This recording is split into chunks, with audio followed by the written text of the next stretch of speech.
तो अब वो सोच में पड़ गए हैं कि नए फार्मर्स हैं, उनके साथ ये गायें जो हैं वो बिहेवियर भी इनका अच्छा है और दूध की जो मिल्किंग वगैरह है तो वो भी बेहतरीन है जी।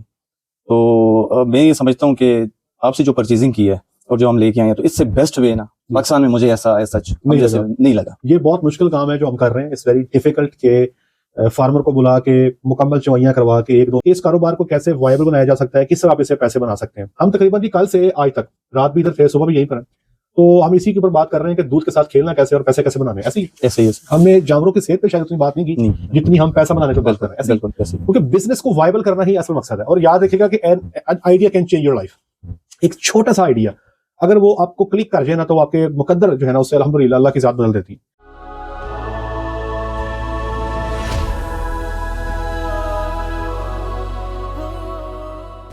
जी बिस्मिल्लाहिर्रहमानिर्रहीम, अस्सलाम वालेकुम रहमतुल्लाहि व बरकातुहू। मेरा नाम है डॉक्टर मोहम्मद मुज़म्मिल हसन। एक नए सेशन के साथ आपकी खिदमत में हाजिर हैं। तमाम तारीफ़ें अल्लाह पाक के लिए जिसने मुझे आपको पूरी कायनात को बनाया। मेरे साथ मिलकर दुरूद शरीफ पढ़ लें। अल्लाहुम्मा सल्लि अला मुहम्मदिन व अला आलि मुहम्मदिन कमा सल्लैता अला इब्राहीम व अला आलि इब्राहीम इन्नका हमीदुम मजीद। अल्लाहुम्मा बारिक अला मुहम्मदिन व अला आलि मुहम्मदिन कमा बारकता अला इब्राहीम व अला आलि इब्राहीम इन्नका हमीदुम मजीद। हम मौजूद हैं जी इस वक्त पेशावर में और मेरे साथ एक फार्मर बैठे हैं। सर जरा अपना तारुफ करवाइएगा। बिस्मिल्लाहिर्रहमानिर्रहीम जी, मेरा नाम आतिफ नज़ीर है जी और पेशावर के हम रिहायशी हैं जी। और सबसे पहले ये कहना चाहता हूँ कि डॉक्टर साहब की बहुत बड़ी मेहरबानी है और इनकी ग्रेटनेस है कि जो ये हाजिर हुए हैं। और सिर्फ यहाँ नहीं, इससे हमसे भी कमतर जितने भी फार्मर्स हैं उनके पास भी गए हैं और मैं इनका बहुत तहे दिल से शुक्रिया अदा करता हूँ। पहले तो लोगों को ये बता दें आपके पास जानवर कितने हैं? मेरे पास सिर्फ 2 जानवर हैं जी। तो अमीरों वाला डॉक्टर का कांसेप्ट है ना, लोगों को नहीं फंसा हुआ है कि यार ये अमीरों का डॉक्टर। मैंने सोचा भी है नहीं हम अमीर नहीं 2 जानवरों वाला वो घर में रखने वाला जानवर है, वो फार्मर भी मेरे साथ ये कंफर्म हो गया। कंफर्म है जी। चले आपको ज्यादा तरला तो नहीं करना पड़ा। नहीं, जस्ट डॉक्टर फारूक साहब को हमने कहा जी और सर मौजूद है हमारे पास और इनके पास टाइम की कमी भी होती है लेकिन इन्होंने ढेर सारा टाइम दिया है। अल्हम्दुलिल्लाह। इतना टाइम आई थिंक आप कॉर्पोरेट को भी नहीं देते हो जितना हम गरीबों को दिया। तो भाईजान ये अपने ज़हन से खुदा के वास्ते निकाल दिए जो आपने मेरे पे टैग लगा दिया अमीरों का डॉक्टर। वगैरह बात है कि हमारी गैया महंगी होती है, वो जो प्योर ब्रेड का रेट ही है, आप क्या करें। अच्छा, हम अपनी टॉपिक पे आगाज करते हैं। आज की टॉपिक का जो हमारा मेन मकसद है वो ये है कि ये चूंकि 2 गायों के फार्मर हैं, इनकी इन्वेस्टमेंट की बात की जाए तो जो जगह है इनकी वो किराए की है, ऐसे ही है।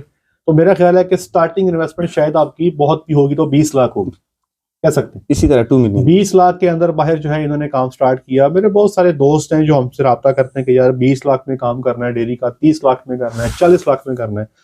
तो इसके ऊपर बात करेंगे कि इस कारोबार को कैसे वायबल बनाया जा सकता है, किस तरह आप इसे पैसे बना सकते हैं। हम तकरीबन जी कल से आज तक रात भी इधर थे, सुबह भी यहीं पर है, तो हम इसी के ऊपर बात कर रहे हैं कि दूध के साथ खेलना कैसे और पैसे कैसे बनाने। ऐसे ही हमने जानवरों की सेहत पे शायद उतनी बात नहीं की जितनी हम पैसा बनाने को बात कर रहे हैं। क्योंकि बिजनेस को वायबल करना ही असल मकसद है। और याद रखिएगा कि an idea can change your life. एक छोटा सा आइडिया अगर वो आपको क्लिक कर जाए ना तो आपके मुकद्दर जो है ना उससे अल्हम्दुलिल्लाह अल्लाह की ज़ात बदल देती है।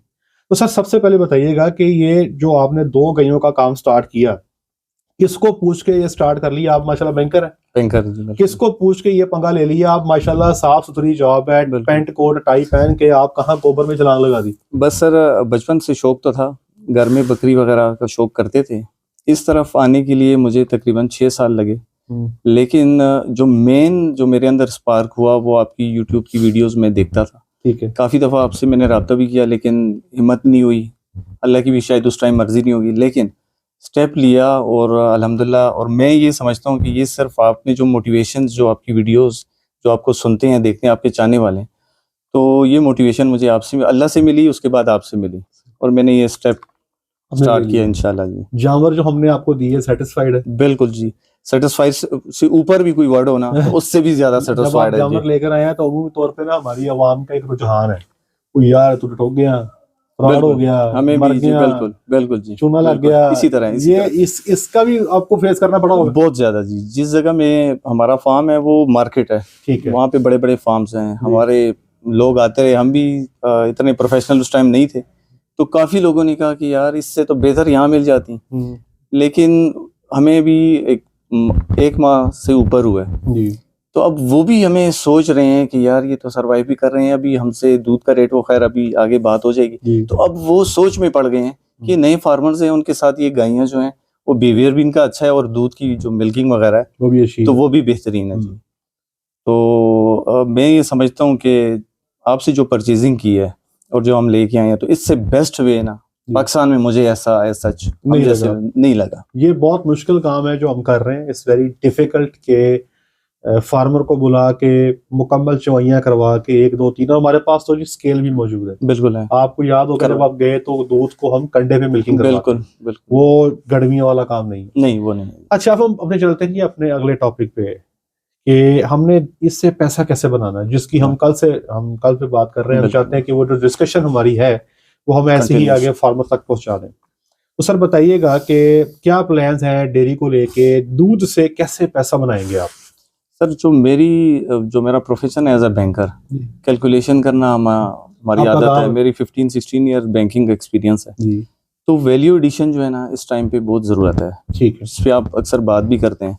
सिर्फ दूध बेच लेने से ही प्रॉफिट कमाया उससे भी जा सकता है, लेकिन बेहतर ये है कि उसमें वैल्यू एडिशन की जाए जी। जैसे फॉर एग्जांपल हमारा आइडिया है इंशाल्लाह आने वाले कमिंग डेज में हम बॉटल्स इंशाल्लाह लॉन्च करेंगे पेशावर में। ठीक है, तो मिल्किंग के हवाले से वो फ्रेश मतलब दूध की जो ठंडी बोतलें हैं वो लॉन्च करेंगे इंशाल्लाह जी। फिर फ्लेवर मिल्क की तरफ आहिस्ता आहिस्ता, योगर्ट की तरफ इंशाल्लाह। ठीक है, तो हमारा बेसिक एम ये है कि हम पेशावर में इस तरह का ट्रेंड लेकर आए। वैसे पेशावर में पहले ये ट्रेंड है सच नहीं है अभी। एक तो आई थिंक फेसबुक पे मैंने देखा है वो लोग घर की डिलीवरी तक आए हैं। ठीक है, लेकिन ये फ्लेवर मिल्क और बॉटल और ये चीजें ये अभी ट्रेंड नहीं, हालांकि ये मैं समझता हूँ कैपिटल है केपीके का। बिल्कुल सर। अच्छा, मैं यहाँ पे अपने तमाम हाजरीन को बताना चाहता हूँ, देखिए जी, दूध बेच के आपने कितने लोगों को अमीर होते देखा है? सिंपल सा सवाल है, इसका जवाब नीचे कमेंट सेक्शन में जरूर दीजिएगा कि कितने लोग हैं जो दूध बेच रहे हैं और आपने उनकी जिंदगियों में कोई बहुत बड़ी तब्दीली देखी हो। कि आप लोग अब सोचें कि यार ये बंदा, इसने डेयरी फार्म बनाया, इसने पहले 3 मरबेजा खरीद ली, 4 बंगले बना लिए, 3 लैंड क्रूजर ले ली, वो बंदे के हालात से नजर आ रहा होता है। कितने लोग हैं जिनकी जिंदगियों में आपने बहुत बड़ी तब्दीली देखी है? वो जो कहते हैं ना मक्खी पे मक्खी मारना, जो बंदा डेयरी में आता है उसके जहन में एक ही कॉन्सेप्ट है कि बाकी दूध ही बेचना है। हालांकि दूध एक ऐसी आइटम है जो सबसे प्रेशियस है, सबसे कीमती है, और जिस बंदे को इसके साथ खेलना आ गया, who can play with this, वो फिर पैसे बनाता है बहुत ज्यादा। आपके इलाके में या मेरे इलाके में या हर जगह पे कुछ ऐसे खास लोग मौजूद हैं जिनकी दूध दही की शॉप बहुत चलती है। वहां से आपको दूध भी मिलता है, दही भी मिलता है, मक्खन भी मिलता है, घी भी मिलता है, सब कुछ मिलता है।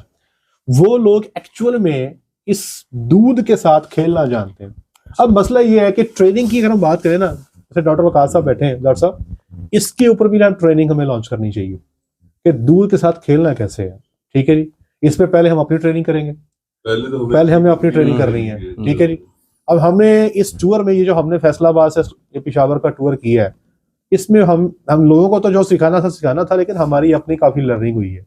एक बंदा हमें मिला, उसने हमें दूध के साथ ऐसा खेलना सिखाया कि हम तो जनाब अभी तक उसके फैन हैं। अभी सिखाया नहीं है, अभी काफी कुछ बताया है सिखाना, दोबारा जाना पड़ेगा। तो वो जो बंदा, जो उसने चीजें बताई हैं, अगर वो चीजें कर ली जाए, उसके लिए कोई हैवी मशीनरी नहीं है, कोई बड़ी कॉस्ट इन्वॉल्व नहीं है, लेकिन आपका जो दूध है ना सर, वो उसके पैसे कई गुना बढ़ जाते हैं।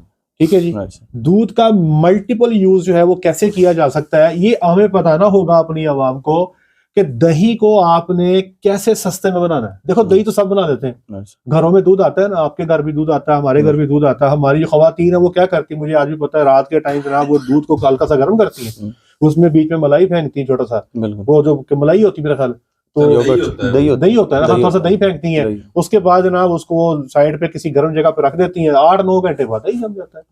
सारी घरों की खवातीन ऐसे ही दही जमाती है, लेकिन हमें दही जमाने का एक सस्ता तरीका मिल गया। ठीक है जी, वो इंशाल्लाह अजीज, ये जो टेक्निक्स हैं, किस तरह से आप जो 200 लीटर वाला दूध है उसको 300 रुपए लीटर पे लेके जा सकते हैं, ये है एक फन।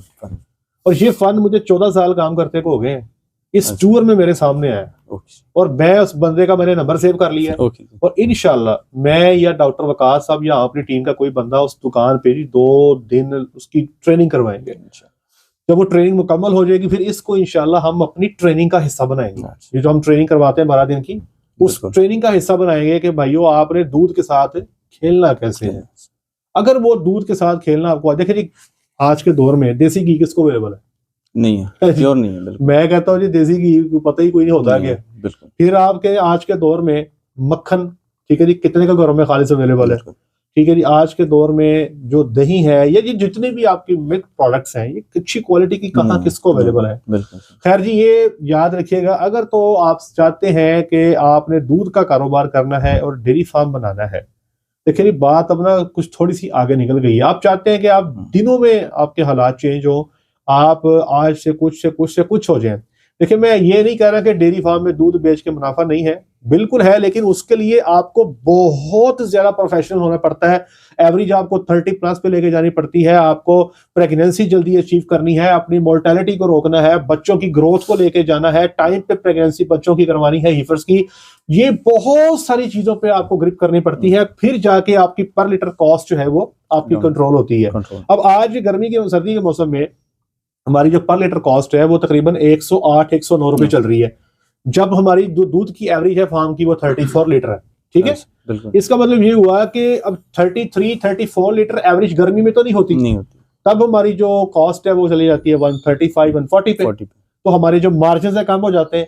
क्या हम इन मार्जिन को जो 30-35-40 रुपए लीटर जो दूध के पीछे बच रहा है, हमें इसको बढ़ा के किसी तरीके से 100 रुपीज पर लीटर पे लेके जाना है।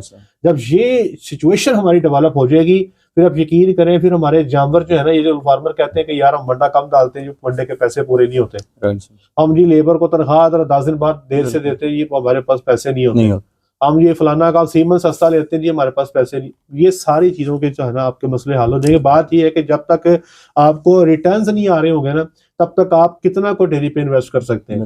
तो 2 गायों के साथ 20 लाख रुपए लगा के इन्होंने जो काम स्टार्ट किया, अभी माशाल्लाह जो है कितने में दूध सेल कर रहे हैं आप? अभी 200 में सेल कर रहे हैं इंशाल्लाह अजीज। हमने कुछ प्लान्स इनके साथ सर्च किए हैं, इनको बताए हैं, हमने इसको जी 300 रुपए लीटर पे लेके जाना है, और हमने मार्च में ये जो आपको मैंने प्लान दिया है हमने इसको एग्जीक्यूट कर देना इंशाल्लाह अजीज। और इसके साथ साथ एक और चीज मैं अपने दोस्तों को बताना चाहता हूँ, अवेयरनेस दें आवाम को। अवेयरनेस का मतलब क्या है? देखिए, अगर कोई बंदा आपके फार्म पे आ रहा है और उसने आपसे कहा कि जी मेरे सामने गाय का दूध निकालो या भैंस का दूध निकालो, अब उसने गाय या भैंस का दूध निकाल के आपके सामने निकाला और आपको दे दिया, तो क्या सवाल ये पैदा होता है कि क्या ये दूध जो है ये हेल्दी है? सर नहीं है। मेरा ख्याल है 99.9% लोग कहेंगे यार इससे हेल्दी दूध क्या हो सकता है जो मैं डायरेक्ट जो है जी वो गाय या भैंस के तनों के नीचे से ले आया हूँ, इससे बेहतर और हेल्दी दूध क्या हो सकता है? तो भाई जवाब ये है कि ये हेल्दी किस चीज पे डिफाइन होगा।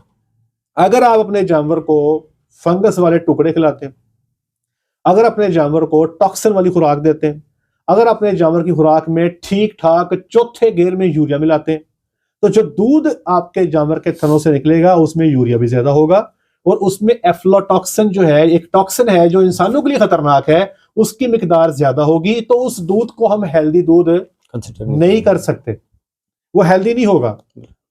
तो याद रखें कि वो तमाम तारें, वो तमाम दूध जो गाय के थनों से भैंस के थनों से डायरेक्ट निकल रहा है वो हेल्दी नहीं है, जब तक कि उसकी खुराक हेल्दी नहीं है। तो याद रखिएगा, ये अवेयरनेस किसने देनी है? ये आपने देनी है जो घर में बैठा है, जिसका डेयरी से कोई ताल्लुक ही नहीं है। हमारे तो नौजवान बच्चों को वेरी सॉरी टू से यही नहीं पता गाय भैंस का फर्क है। हमने उनको क्या अवेयरनेस तो बहुत बेसिक लेवल पे देने की जरूरत है। अब उनको क्या पता कि खुराक का भी कुछ चक्कर होता है। हमारे तो फार्मर्स को नहीं पता, नहीं पता कि जो खुराक दे रहे हैं इसमें टॉक्सिन का क्या है, कोई नहीं जानता। तो इस चीज को आपने अवेयरनेस देनी है। जैसे कि मैंने आपसे अर्ज किया कि आपने एक अपने फार्म की छोटी सी डॉक्यूमेंट्री तैयार करनी है, जिसमें आप बताएंगे ये जानवर है, ये इनकी क्वालिटी है, ये इनको फीड की जाती है, इस फीड के अंदर टॉक्सिन नहीं है, इस फीड में एक्स्ट्रा यूरिया नहीं है, इसमें एक अच्छी मिकदार में मिनरल्स शामिल किए जाते हैं, अच्छी मिकदार में टॉक्सिन बाइंडर, बफर्स, फैट्स शामिल की जाती हैं। तो इससे जो दूध पैदा होता है that is highly nutritious. Doctor Waqas साहब बता रहे हैं, हमने फार्म बनाया ना उधर गाँव में, तो शुरू में ना हमारा गाय का दूध सेल नहीं होता था, क्योंकि लोग कहते थे गाय का दूध तो पीना नहीं है। इसी तरह अब जनाब सूरत हाल ये है, हाँ गाय का दूध भी नहीं पीना, डॉक्टर साहब बता रहे हैं साइलेज वाला भी नहीं पीना। ये 2 प्रॉब्लम थे हमें फैसलाबाद में। अब जनाब अली आज तकरीबन साल हो गए डॉक्टर साहब, और डॉक्टर साहब बता रहे हैं कि अब हमारे पास गाय वालों जो पेंड वाले हैं उनको देने को दूध नहीं होता। क्यों?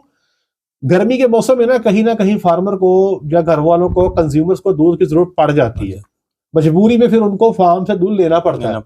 वो जब गर्मी के मौसम में हमारे पास दूध लेने आए तो उन्होंने हमें बताया कि यार ये आपकी गायों का दूध, हमारी भैंसों का दूध एक जैसा लग रहा है। वजह फीड जो भैंसों को की जाती है गली मोहल्लों में, बिल्कुल वनडे का पोर्शन शादो नजर तौन के पट्टे, बिल्कुल सर।